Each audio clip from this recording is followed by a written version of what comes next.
Good morning friends, मैं CA Mitu Jain आपके लिए लेकर आया हूँ एमनेस्टी स्कीम जो एमसीए ने इशू की है। ये बहुत समय से मांग थी सब लोगों की, तो अभी इन्होंने इशू की है एक स्कीम। ये 24 फरवरी की स्कीम है और इसमें बेसिकली इस एमनेस्टी स्कीम में इन्होंने जो रिलीफ दिया है, पेंडिंग एनुअल रिटर्न्स का रिलीफ दिया है। जो बहुत सालों से जिसकी रिटर्न्स पेंडिंग है, आप उनको फाइल कर सकते हैं। तो और इसके अलावा इन्होंने जो स्ट्राइक ऑफ फॉर्म्स हैं उसके लिए दिया है। स्ट्राइक ऑफ जो कंपनीज बेसिकली डॉर्मेंट हैं, काम नहीं कर रही और वो बंद करना चाहती हैं अपनी कंपनीज को, तो पहले उस पर फीस पे की जाती थी 10,000 की, तो वो उन्होंने 25% कर दिया उस पर। और अगर आप अपनी कंपनी जो एक्टिव नहीं है उसको डॉर्मेंट स्टेटस क्लेम करना चाहते हैं तो उस पर भी इन्होंने फीस रिड्यूस की है अभी। तो इसमें मैं आपको फटाफट से बता देता हूँ इसमें क्या क्या है।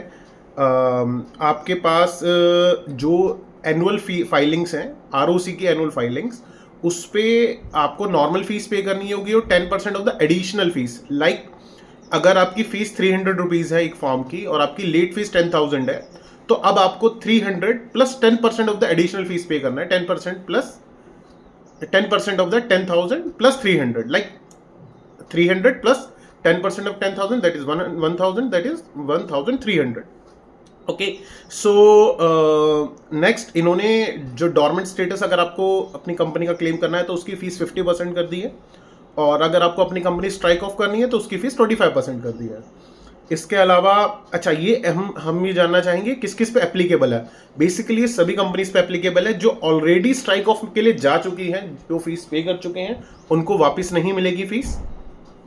जो अभी फाइल करेंगे उनको फीस इम्यूनिटी मिल जाएगी। अच्छा, सिर्फ ये फीस में इम्यूनिटी नहीं है, इसमें हमें इम्यूनिटी पेनल्टीज से भी है। बिकॉज जो फीस है वो तो सिर्फ लेट फाइलिंग की फीस है, उसके बाद भी एमसीए जो है वो उस पर पेनल्टी लेवी कर सकता है।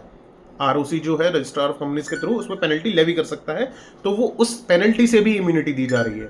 तो friends, this is a good opportunity. तो अब ये स्कीम कब से एप्लीकेबल है हम ये जानना चाहेंगे। तो दोस्तों, ये स्कीम एप्लीकेबल है 15 अप्रैल 2026 से, और 15 अप्रैल 2026 से ही हम फाइलिंग करेंगे इसमें। उससे पहले कोई फाइलिंग नहीं करेंगे। उससे पहले अगर हमने फाइलिंग की तो कोई इम्यूनिटी नहीं मिलेगी। तो 15 अप्रैल 2026 से एप्लीकेबल है।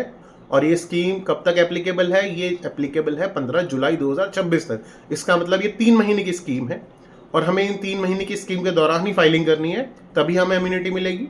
और बस इसी इंफॉर्मेशन के साथ मैं वीडियो एंड करता हूँ। Thank you very much.